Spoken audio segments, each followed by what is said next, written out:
So I'm attaching an 18 gauge needle to the end of my fluid line, which is already attached to my fluid bag here. It's got a little clamp here that is right now in the off position, but once we administer the fluids, we will turn that on to a on position. So the first thing you want to do is make sure after your setup is all ready and that the line is ready, you want to go to your patient. And the best place to administer subcutaneous fluids is usually at the back of the neck area, because there's usually a large amount of space in this area. So what you want to do is you want to tent up the skin and open up your needle.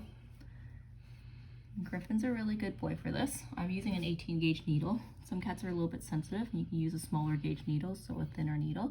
You want to tent up the skin and you want to insert the needle into that skin. And he's such a good boy. And then you want to go and you want to open your clamp up into the open position. And you'll see that the fluids are starting to flow.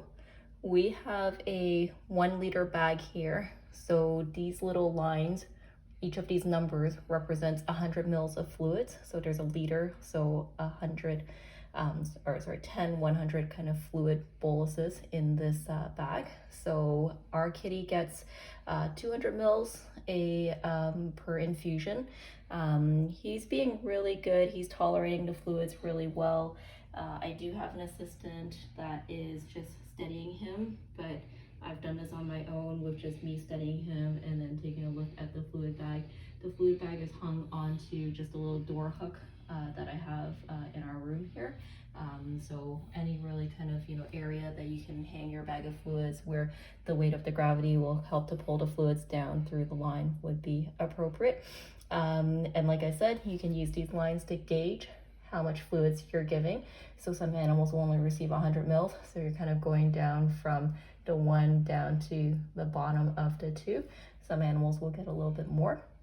When you're finished with the fluid infusion, you want to turn this clamp back to the off position and then gently remove the needle from the pet. Make sure you put the cap on carefully, and then that's it.